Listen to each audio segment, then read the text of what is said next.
The one and only Monster Jam rolls back into U.S. Bank Stadium February 7th and 8th, and we got your tickets in. Check out the contest page at KFAN.com to see how you could win a family 4-pack of tickets to the February 7th show. That's KFAN.com. Keyword contest to enter today.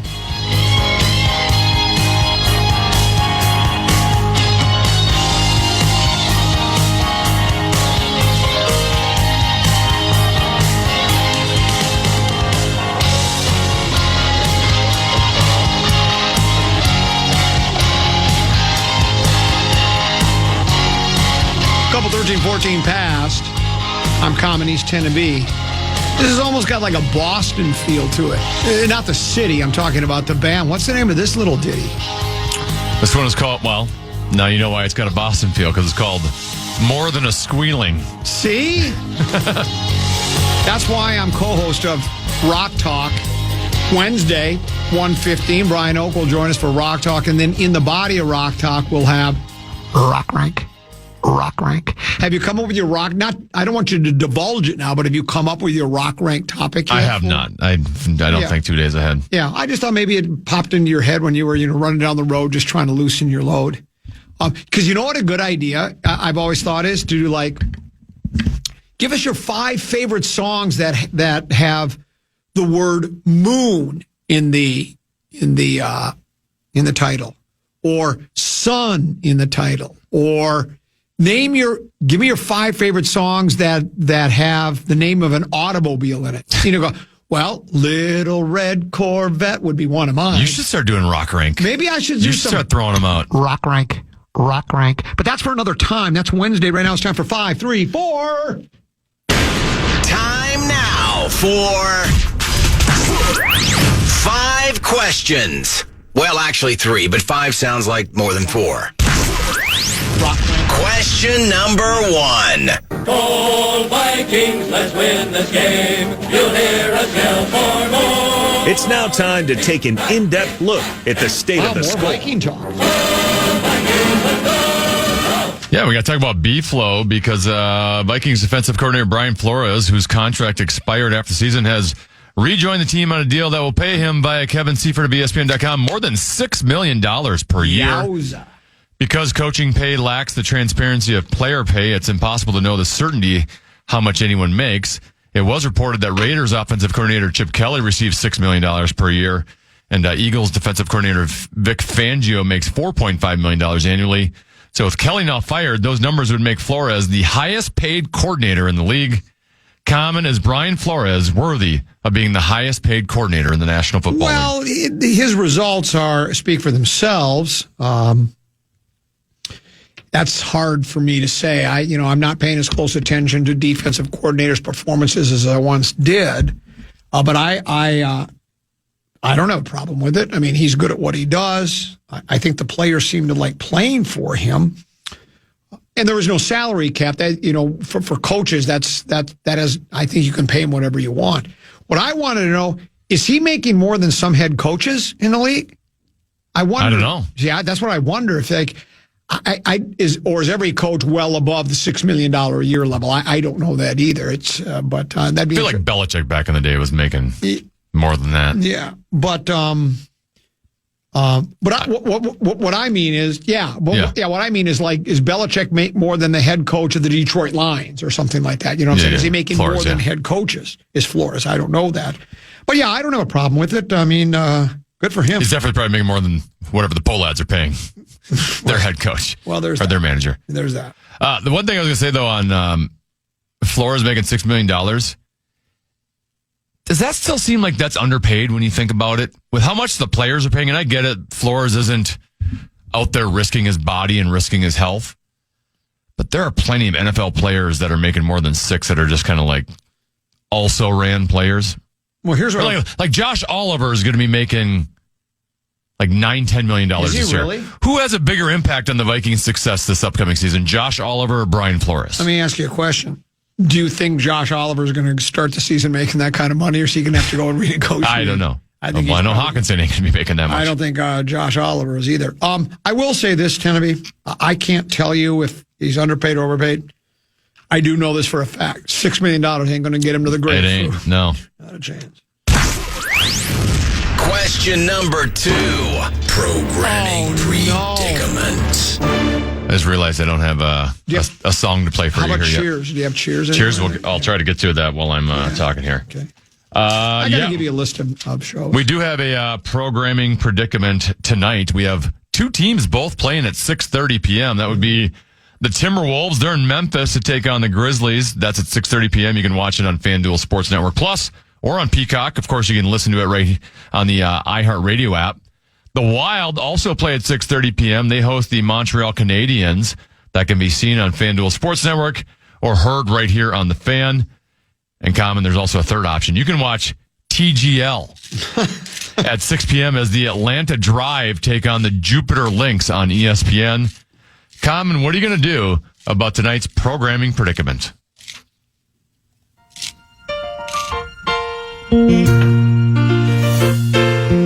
Making your way in the world today takes everything. Great theme song, isn't it? Oh, it might be the best of all time. Who is this again? The artist. I mean, I know the show. I don't know. I just Googled Cheers theme song. The Gary Portnoy?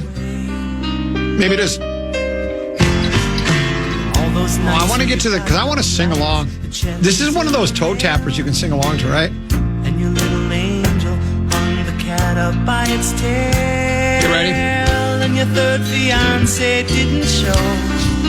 Here we go. Sometimes you want to go where everybody knows your name. And they're always glad you came. You'll be where you can see the troubles are all the same. You want to go where everybody knows your name. That's why the moniker thing, the Common Man program is a lot like Cheers. Boy, that's preposterous. Because that's why we had the moniker thing. If you're Bill from Mendota, well, there's a lot of Bills from Mendota, right? It's like, okay. But if you're Vomit Guy, oh, I know him. It's like Cheers. Sometimes you want to go where, I don't know. I suppose it really is a coin flip between the Wild and the Wolves. Both teams are, I don't think they're following the exact same trajectory, but both are.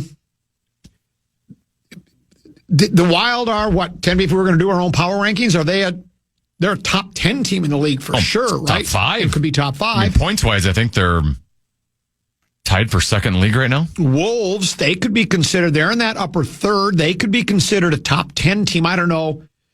Maybe, I don't know about top 5, but the way they've been, if you look at their schedule heading into the All-Star break here, they might be on a 10-game winning streak. That's a really good ball club. So it's just nice that both the winner teams are actually relevant and not just spiraling out of control. So I think you could flip a coin for either one of those games. Programming. Sorry. Oh, I thought we had another one. No.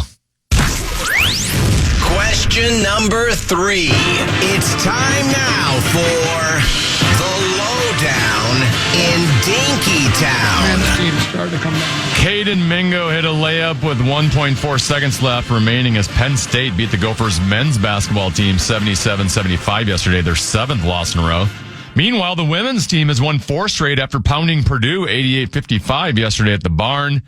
Common, what sticks out to you from Gophers hoops this weekend? Do you have a record for the women's team? They're pretty good, are they not? Yeah. I mean, that's a team that might do a little dancing machine. Once you get down, I want you to get down. Say you doot. The men's team, it seems like they're in every game, which is the Gophers women are 7-4 in the Big Ten Conference. okay. 16-6 overall. Yeah, see there, that's quality. They're club. 6th in the conference. There you Yeah. go. The men on the other side, they just can't find ways to win those games because I believe most of those games have been relatively close. I mean, they had Nebraska on the ropes in the first half. They're up 6 of them. Now it's a tale of two halves. That's why they play. They play 40 minutes, and that's why they play 40 minutes in the NCAA because the second half completely belonged to Nebraska, who, by the way, let me down. Deuce and I watched that game this weekend. They played Illinois. They lost at Pinnacle Bank. Yeah, I mean, And the team the men lost to, that's their first Big Ten win. yeah, it's not good. So I don't know. We've lost 7 in a row now in the Yeah, conference. I don't know where. They were 3-1 at one point in Big Ten play. Now they're 3-8. And it was, again, they beat a couple of ranked teams early on, so it looked like they were, obviously when you hire a new coach, you're hoping the team gets better. You hope the program improves. And early on, there were signs that, whoa, this is pretty good. Maybe this will be quicker. Because, you got to give a person time. You're not going to fire a guy after his first year, right? You're going to give any coach, you got to give him 2, 3, 4, 5 years, right? And so but it looked like, well, maybe this is this could be a quick fix. But now we're sort of coming back down to earth. But wish him the best. We'll see how it goes. I don't know. And that's it for today's edition of 5 Questions. Well, actually 3 questions, but 5 sounds like more than 4. We have plenty to get to other side of the break, including a keyword, 10 to be. You have one for our national cash contest, I believe. The fan wants to give you a shot to win bonus bucks with our national cash contest. Enter the keyword check at KFAN.com now for a shot at winning. The keyword is check. Enter now at KFAN.com.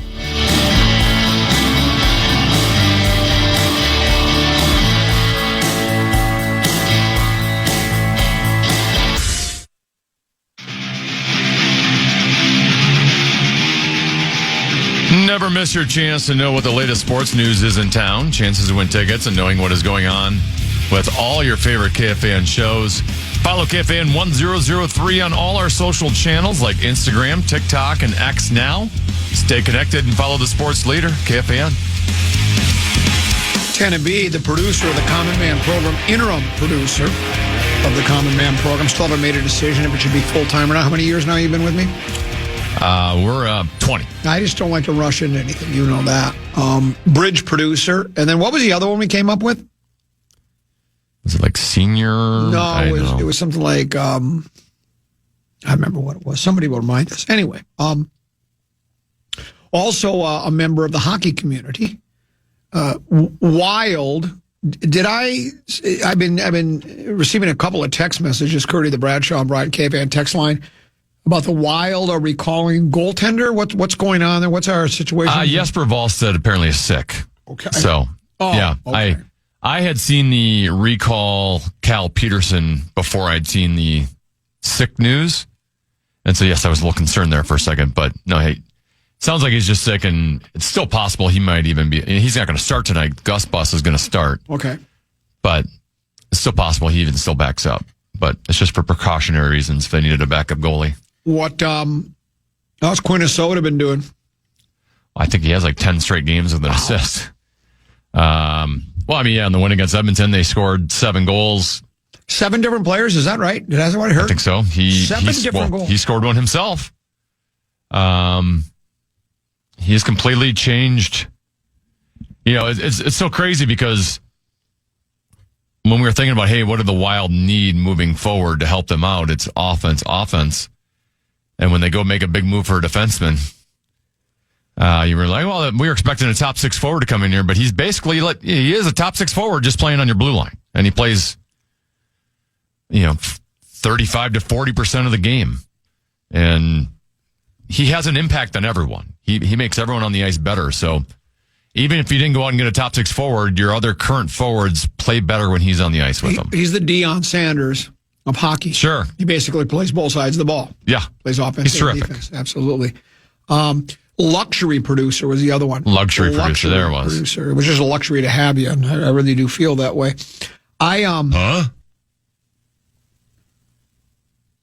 Deuce will... This is what a student of the game, Deuce, is, and just a student. He's doing, as you're aware of, he's now doing hockey play-by-play for Game Time MN. So he does all of that, Lakeville South, Prior Lake, Lakeville North, Farmington, that whole Shakopee and all that. Eastview. He'll record Wild games and listen to Anthony LaPanta to try to get a feel for what a big-time hockey play-by-play guy cadence, does. His flow, his tempo. Flow. and the different words used to describe different things, because that's one thing I told him. I did a lot of play-by-play when I did my year 10 to me. I did it at a high level. It was all high. Well, I was never high, but it was always during high school. So certainly not at the level like the guys like LaPanta are at. But I told him you have to have at least 6-7 different ways to describe everything, right? Sure.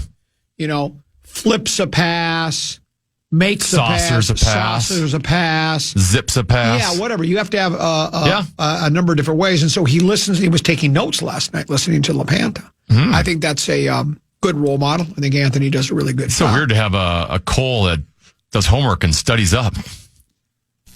I really love everyone in the Cole family. They're all so smart and such hard workers. That's what they're known for, blue collar. Well, because I was going to say Pete, of course. He does that as well. So two of the three Cole men in the family do prepare for that. He also started watching the Netflix, what's it called, Miracle? Have you watched it yet? I haven't yet, but it's on my bucket list. We were way too busy this weekend, but it was. Deuce had it on while I was reading. While he would, what would be more interesting to you? Watching Miracle on Netflix or reading the Wikipedia page of guitar great, the late Jeff Beck? Well, and for you, probably the 5th time you've read it. I have read it a few times, yeah. Or at least scanned it. I have to admit that when you're reading them, I mean, the Wikipedia pages, and I think they're mostly accurate. I mean, they break it down to such a minutia. In 1972, they did the album, and then it'll go who they worked with, who produced it. It's fun. It's great stuff, but sometimes you can just get lost in the minutia. But yeah, so he's watching the and I had kind of half an eye on it, half an ear on it. It is well done. It's got a lot. I mean, he's got the Eruzione, of course. Yeah. A lot of the players commenting on it, and God, what was a great quote one of the guys said? Deuce had to stop it and replay it for me. Was somebody said something like, "You're playing worse and worse every day." That's a Herb Brooks quote. Is it? As a matter of fact, It looks like you're playing this in next week or something like that. I mean, I like that. That's brilliant. You talk about your cheap shots. Herb Brooks had some good one-liners. Yeah. So, no, I'm waiting. Is it kid friendly, by the way?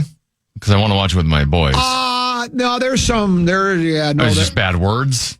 Yeah, I think I heard a GD in it. That's I don't. And again, I was listening with half an ear. I don't think I heard the F bombs. I mean, I let them watch Happy Gilmore, so at this point they know the words. Yeah, they know them. They've heard them. Speaking of golf, which you really weren't, but the Happy Gilmore thing. Did you? How about Justin Rose? 44 years old. He said all kinds. It's the first 44-year-old to win an event by at least 5 shots or something like that. The guy can flat out play golf. Doesn't it feel like he's older than 44? I remember when he first burst onto the scene as like an 18, 19-year-old kid, watching him play at the Open Championship final round with a lead when he was just a kid. I'm surprised he's only won one major. He won at Marion in 2013. He won the U.S. Open. He had a chance to win the Masters last year. And I guess I was probably a McIlroy guy, but at the same time, he's got all kinds of Masters. And if you remember, Rose stormed back from way behind, too, and he forced the playoff. And then he lost in the playoff to McIlroy. But he had a great quote I read about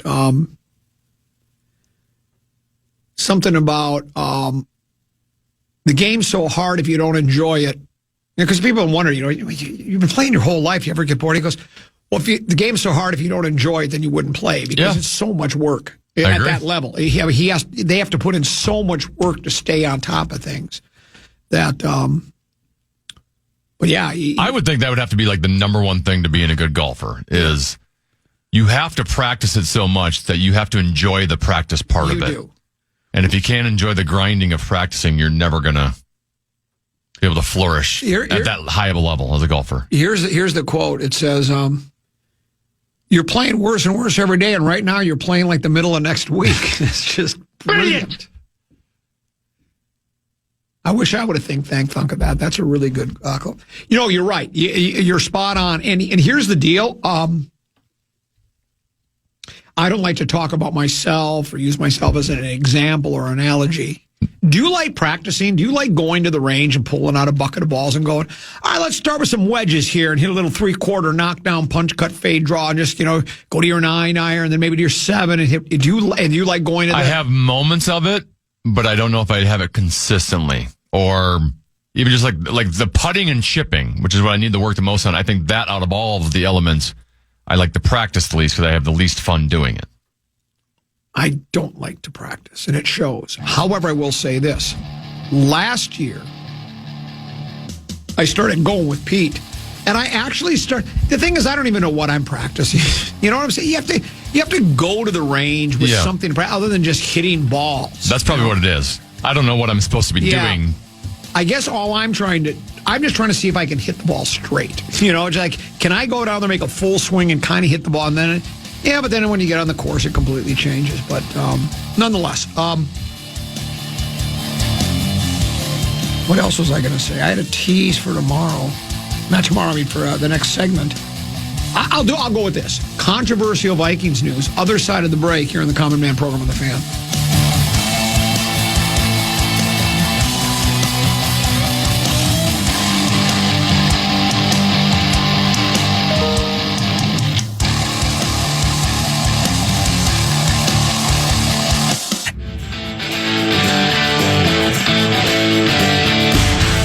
KFAN welcomes some great shows to Grand Casino Arena in the next year, including Eric Church on February 7th. Tickets are on sale now. Get the complete details on all our upcoming shows on the concert page at KFAN.com, keyword calendar. Double 13-14 past. I'm Common. He's Tenebee. I stumbled across, as it's a big game week. This is big game number 60. It will be Seattle's... It's just their third or fourth appearance in the big game. They've won one. I know that under Russ Wilson. I think fourth. This is their fourth big game. Because those two were back-to-back. Okay. They won one, and then they had the one against New England where they bungled it at the 1 yard line the following season. New England's been to a couple 13-14. They were 6 with Brady and Belichick, right? So it's been 6 they've been to? Is that the number? I don't think it's been. Like a 6 they won. 6 they won. Oh, yeah, 6 they won. That's right. They won 6, and I think they lost 2 or 3. Well, they lost 2 to the Giants. So that's They lost 8. one in 1985, weren't they there? And then they get destroyed by the Bears. That's 10. So they've been to 10 big games. Wow. It's a lot of big games. The Seahawks have been there 3 times. 3 times. I was reading a piece from the San Francisco Chronicle, Fish Wrap Factory, Bay Area. Headline reads, this is a story by Eric Branch, and it reads, before Sam Darnold led Seahawks to the big game, 49ers saved him from a QB death sentence. This is the 12th appearance, by the way, for the Patriots. In March 2023, before Sam Darnold signed a 1-year contract with the 49ers, the embattled quarterback had a get-to-know-you conversation with Brian Griese, several as a matter of fact. Brian Griese, he played in the NFL. He was just all right. His dad was really good, or at least he played for a really good team. He won a couple of big games, including one at the hands of the Vikings. They had a great troika of running backs. They had Mercury Morris, Larry Zonka, and a Jim Kick, Kiick. They also, Paul Warfield, great wide receiver. And then they were defensively, Nick Bonacani was their middle linebacker, kind of the spokesperson for the team. Don Shula was the head coach. So his son followed in his footsteps, became an NFL quarterback, did not have the degree of success on the field as the old man, but nonetheless, he was there. And now he coaches for the 49ers. The story says, looking back, Griese, then the 49ers quarterbacks coach, said Darnold was professionally in a bad frame of mind. And his poor performance during his first 5 seasons made it clear to Griese that the number 3 pick in the 2018 draft was overwhelmed on the field by doubt, which Greasy, a former NFL quarterback, believes can be a death sentence for a player at that position. During their talks, however, Greasy became a believer, convinced the Jets' flameout could be resurrected based on 7 words from one of their conversations. Greasy viewed them as evidence the presumed bust wasn't irrevocably broken. Here's what Greasy said. He said to me, and I'll never forget this, I kind of like who I am. I thought that was great. And I thought that was a pillar that we could build off with him. He went through so many difficult moments in his career in those first 5 years, but he developed some emotional resilience. Says Darnold refused to be defined by his public job failures, and that grit is now a defining quality in the reborn quarterback. Darnold is often credited as one season as backup with the 49ers for having an outsized impact. Before the 49ers, he had a 21-34 record, passer rating of 78.2, ranked last among the 36 quarterbacks who had thrown at least 1,000 passes since 2018. Since his one-start season in Santa Clara, he started the last game of the season. It was a loss, by the way. That's when I think they were just resting players. He has a 28-6 record with Minnesota and Seattle. His passer rating, 100.9, ranked 7th among the 32 quarterbacks with at least 400 attempts the past 2 seasons. Darnold's about-face became possible because of what Greasy and head coach Kyle Shanahan helped him replace, gradually removing his doubt and uncertainty and inserting confidence and conviction. Darnold had a foundation when he arrived. His half-decade of failure that included 3 seasons in New York's unforgiving media glare hadn't smashed his self-esteem.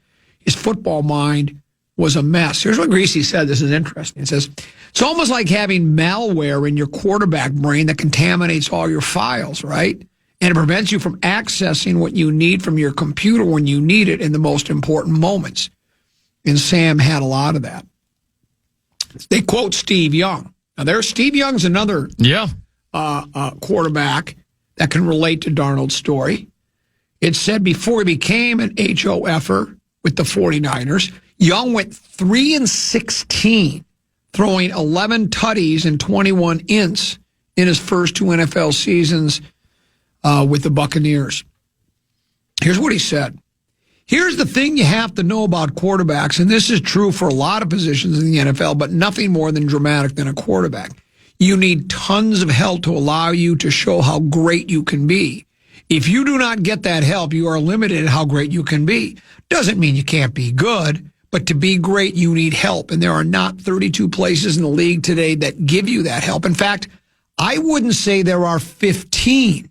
So I'm saying Sam found the skies parted when he came to San Francisco.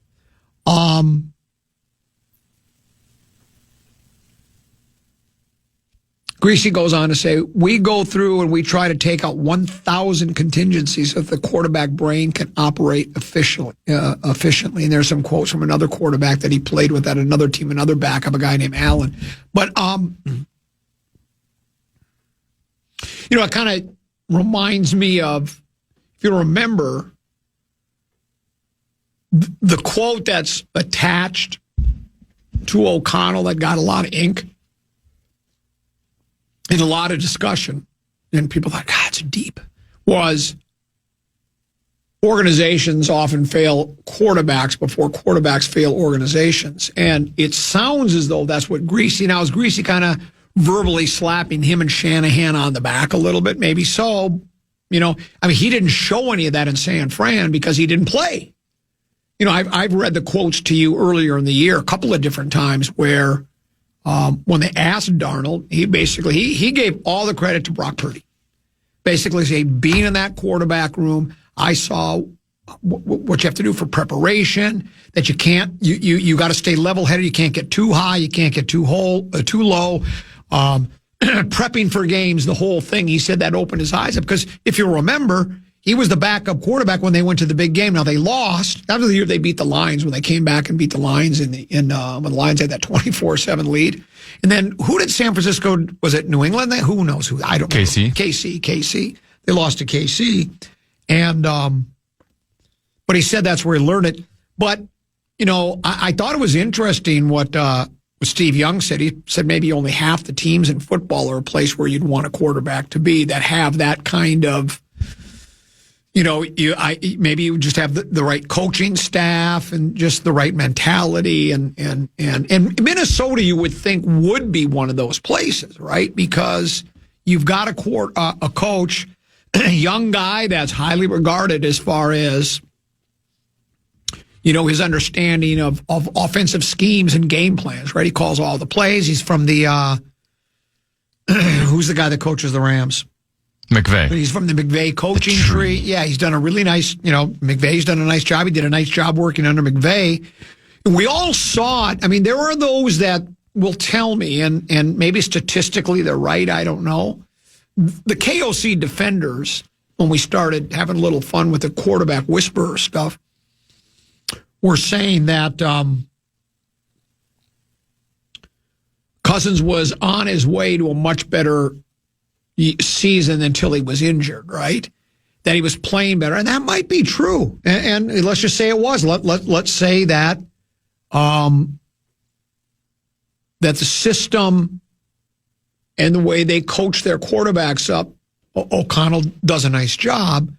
And then people got really excited. Remember when Pasternaut, who, by the way, isn't he the backup quarterback for New England? Yes. What if this happens? There's a lot of Minnesota connections in this game. I saw that like 9-10 different players. My favorite is one of Kwesi's draft picks, isn't it? Vidarian Lowe. Yeah, Vidarian Lowe.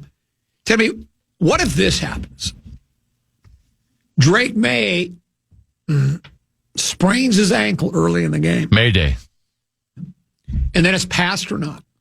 And Pasternaut and Darnold square off in one of the biggest quarterback slugfests you've ever seen, where they're both just guiding their teams down the field, patrolling the gridiron like a general would a battlefield. And they end up going to like a final score 37-34, and Pasternaut leads New England to a big game. I got to admit, great drama. I would love it. Oh, what a great story. Pasternaut.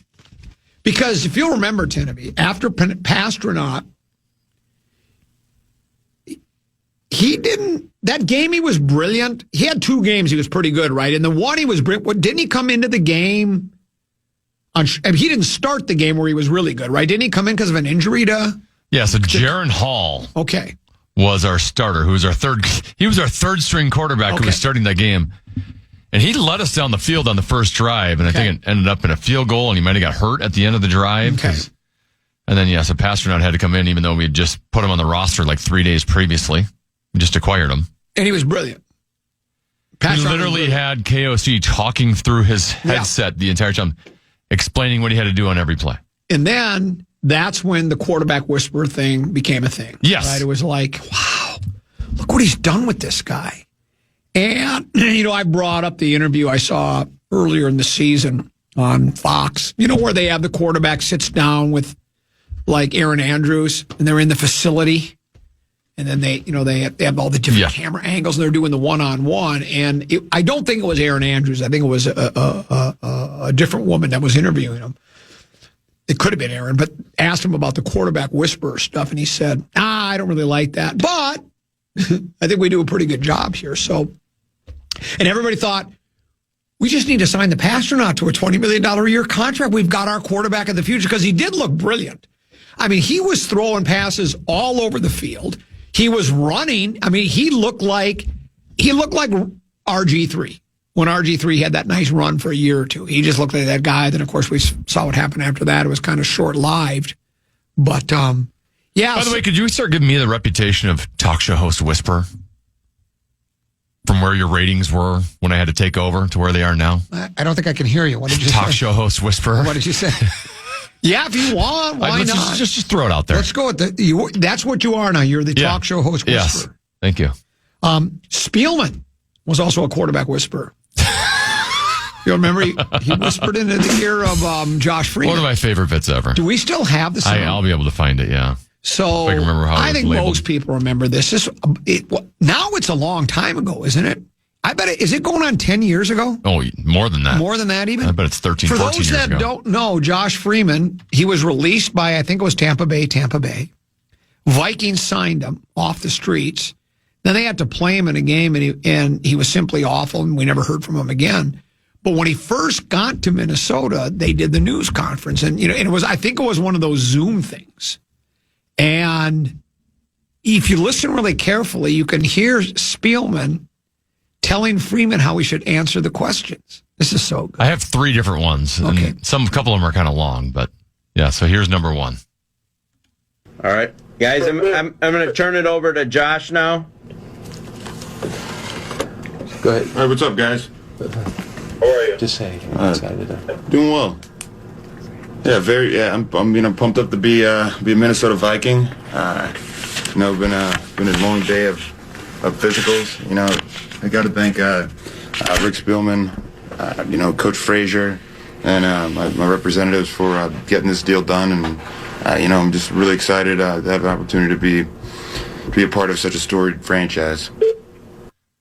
By the way, October 6, 2013 is when he signed with the Vikings. Okay, so 13, 14 years. So that was the first. That's just the intro. So Yeah. he's just trying to get him started, right? Right. What happened between you and Greg Schiano? From what standpoint?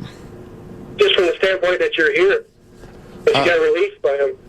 Well, no, obviously he didn't feel that I was the guy he wanted leading his team, the caliber of quarterback he wanted behind center, but yeah, no, I had a lot of great memories there, a lot of good times, with the fellas, and obviously the Glazers and Ryan Morris gave me that opportunity, and it's 4.5 cherished years, but times change, things progress, and I'm just fired up to be here in Minnesota, moving forward, and just like I said earlier, man, just this organization.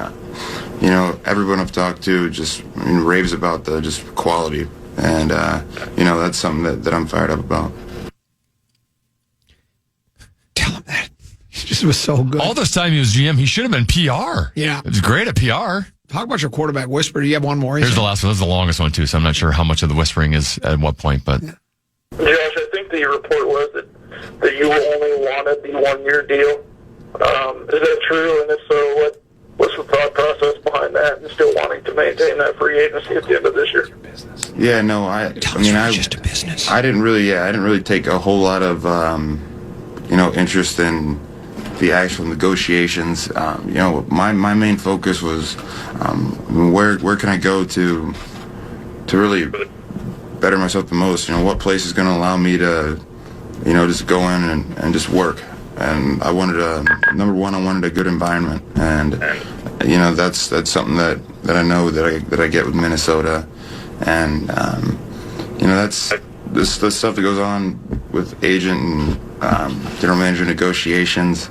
That's stuff that I kind of don't really want to be involved in, and I just let them. I tell them an end goal, what I want to do, where I want to be, and then from then on they kind of run with it from there. And whispering might be done this time.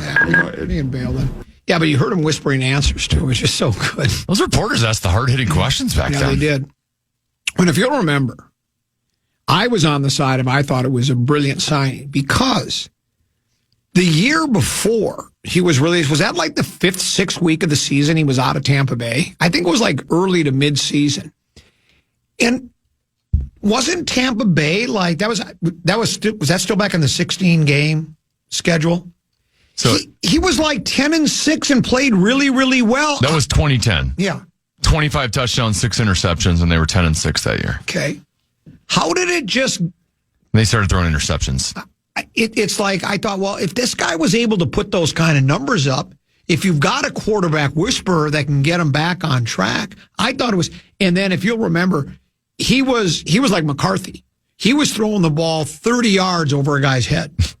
10, 15 feet over his head and 30 yards long. And it was just the women and children out of the first 5 rows. And it was a Monday night game, I think. Or it was either a Sunday night, Monday night, regardless of what night it was. It's the Giants, right? It was against the Giants, and it was just an absolute debacle for him.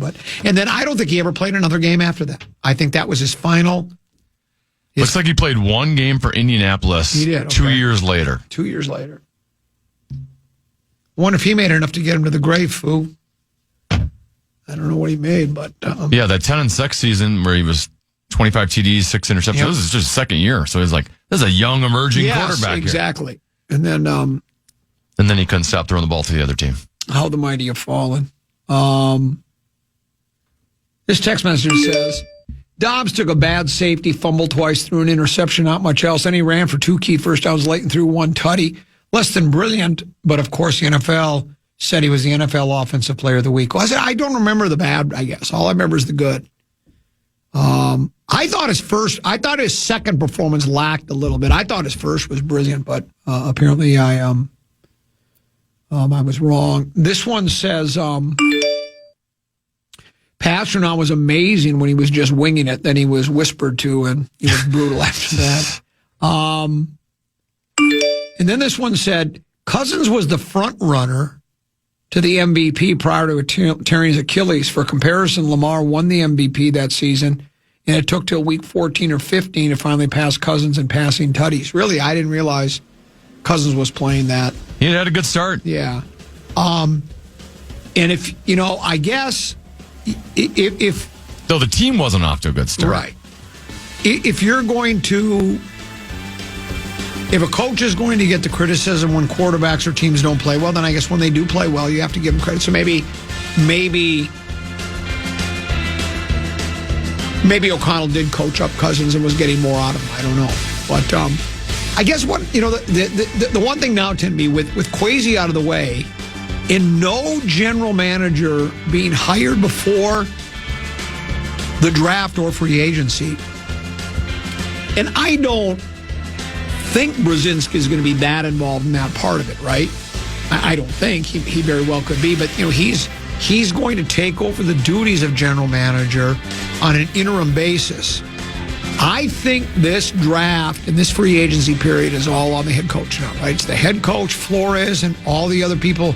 I think the coaching staff's going to be, and I'm sure the personnel department will have their recommendations, right? They'll say, hey, here's what we know about this kid. Here's what we want to show you. The different college kids, right? And they'll say, here's some tape on this defensive back. Here's some tape on this linebacker, this wide receiver, this offensive lineman. But I think all the decisions are going to come down to the head coach and the staff. And we'll see if that improves, because there's no doubt that if you want to lay all the blame, if you want to say that the general manager was responsible for all the draft picks during his 4-year reign as GM, and I think, as we've read in this earlier in the last hour, we were looking at, we were reading from a piece in The Athletic. It was more than just the general manager, as you would expect. I mean, coaching staffs have a lot to say, but now there'll be no interference from Kwesi. This will be all on O'Connell and his staff. We'll break. We'll come back. Another hour to go here on the Common Man program on the Fan.